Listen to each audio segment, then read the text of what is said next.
Imagine this. It's 45 degrees Fahrenheit outside. The air feels heavy, almost suffocating. The sun is blazing down, like it's trying to melt everything in sight. Now imagine yourself walking into a building, and suddenly, it's cool, not freezing, not artificial, just naturally comfortable. No loud air conditioners, no massive electricity bills, just silence and cool air. Now, here's the part that sounds almost unbelievable. This building has no air conditioning system at all. No compressor. No vents blasting cold air. No modern cooling technology. So, how is it possible? The answer is surprisingly simple. And at the same time, incredibly powerful. It's hidden inside the walls. Walls that don't just separate spaces, but actually store coolness. And what's even more fascinating is that this idea isn't new. It's not futuristic. It's not experimental. In fact, it's over 3,000 years old.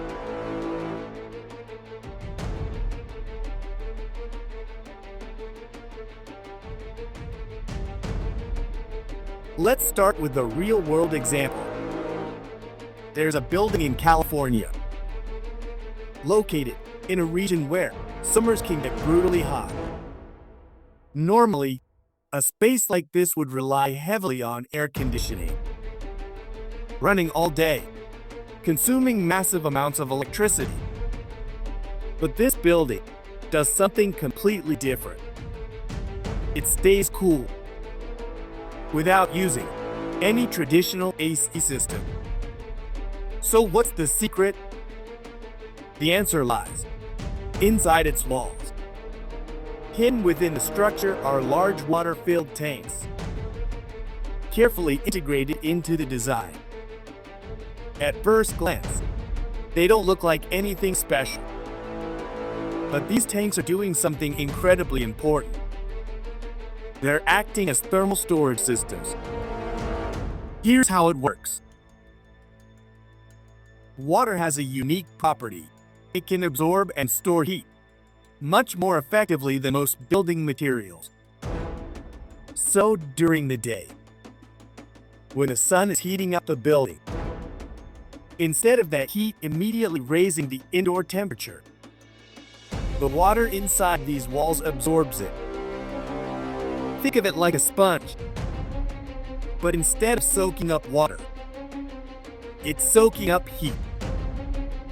And it does this quietly, constantly, without any mechanical parts.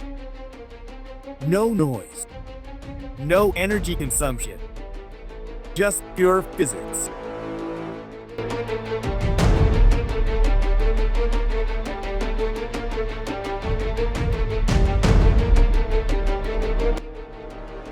Now, you might be wondering, why water?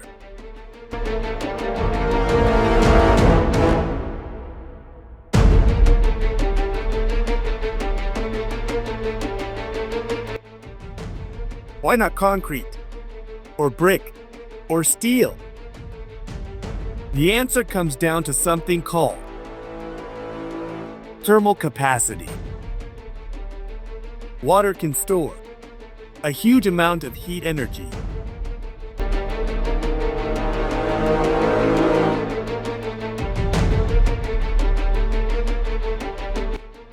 Without changing its temperature very quickly.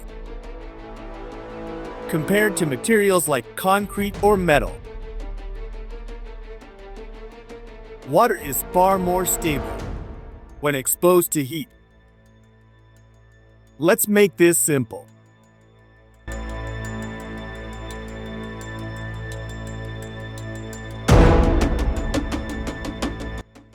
Imagine you leave a metal object and a bottle of water out in the sun.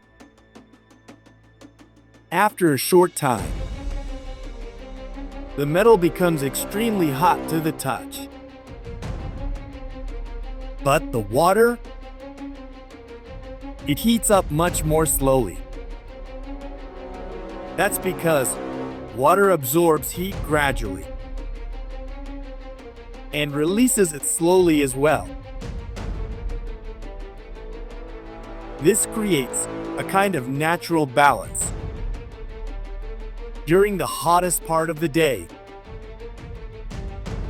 the water is absorbing excess heat, preventing the indoor space from overheating. Then later, as temperatures drop, that stored heat is slowly released, keeping the temperature stable. So, instead of sharp temperature spikes, you get a smooth, comfortable indoor climate, all without any machines.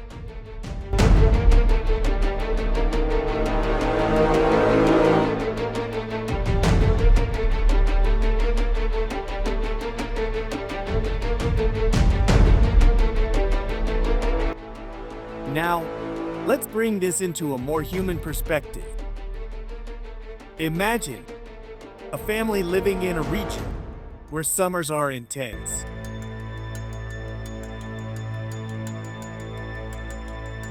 Electricity costs are rising, and running an air conditioner all day isn't always practical.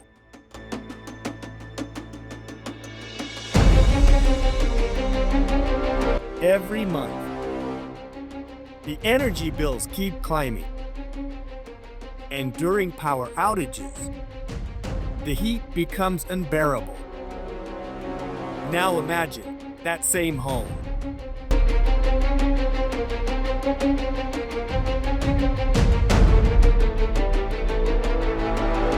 Built with a system like this: thick walls, water integrated into the structure, designed to naturally regulate temperature.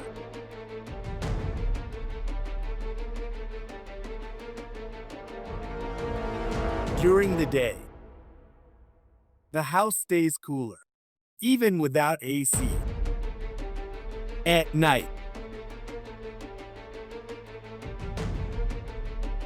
the temperature remains stable instead of dropping too fast or rising too quickly.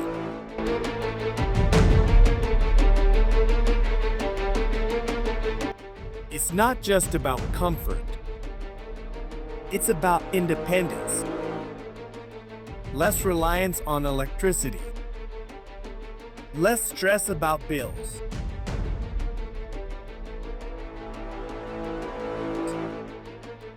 and a living environment that works with nature, not against it.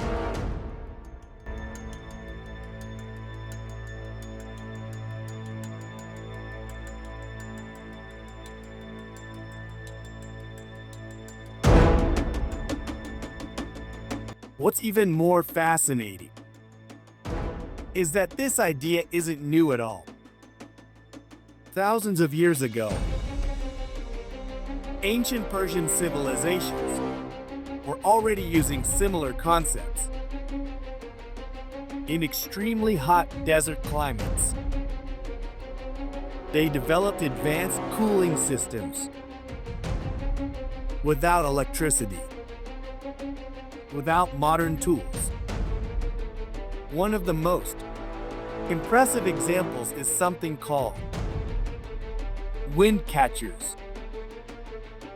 Tall structures designed to capture airflow and direct it down into buildings. But that's not all.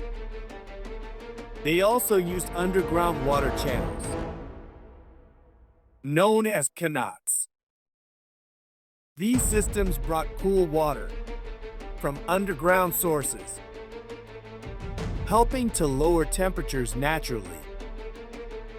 Combined with thick walls and smart design, these buildings stayed remarkably cool, even in extreme heat. No machines, no technology as we know it today, just intelligent design and a deep understanding of nature.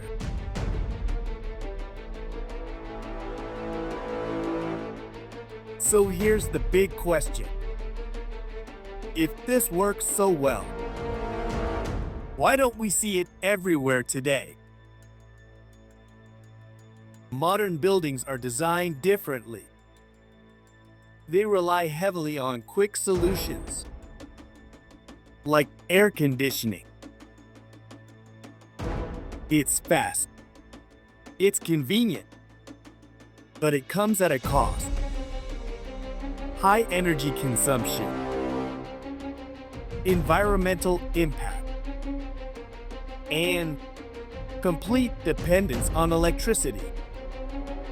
Traditional systems, on the other hand, were built for long-term sustainability. They didn't fight the environment. They adapted to it. And maybe that's something we need to rethink. Because the future of cooling might not be about more powerful machines or smarter technology, but about rediscovering ideas that have been around for thousands of years. Simple ideas, effective ideas, ideas that work quietly in the background without harming the planet. So the next time you feel the heat and reach for the remote, just remember, there was a time when buildings didn't need machines to stay cool. And maybe that time is worth bringing back.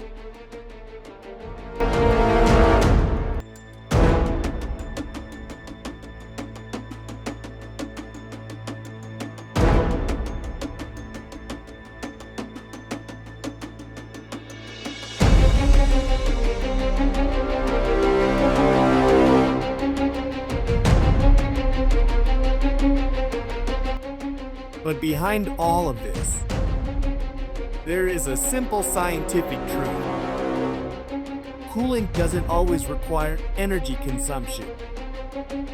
It can happen naturally if conditions are designed correctly. Heat always moves from hot to cold. This is not technology. This is physics. So when a building uses thick walls, those walls slow down heat transfer. When it uses water, that water absorbs excess thermal energy. And when air is allowed to move naturally, it carries heat away without any machines. Together, these elements create a system that balances itself. No switches, no compressors, just controlled interaction between heat, mass, and time. This is not modern engineering in the traditional sense. It is environmental engineering. Now imagine applying these same principles today in modern cities with modern materials and modern architecture. Instead of relying only on air conditioners, Buildings could be designed to reduce heat before it enters. Walls that store thermal energy. Facades that control sunlight. Water systems that naturally regulate temperature. This is not about going backward. It's about combining old intelligence with new innovation. Because sustainability doesn't always mean invention. Sometimes it means observation. And maybe the future of cooling is already written in the past. And when you look at it closely, this isn't really a story about buildings. It's a story about choices. We built a world that depends heavily on machines, on constant consumption. But somewhere along the way, we moved away from solutions that were already working. Solutions that didn't demand more power, but worked with nature instead. Cooling was never meant to be this complicated. It was once quiet and deeply intelligent. So maybe the question isn't how far we can push technology, but how wisely we can design what already exists. Because progress doesn't always mean adding more. And maybe the future was never lost. It was just waiting to be understood again.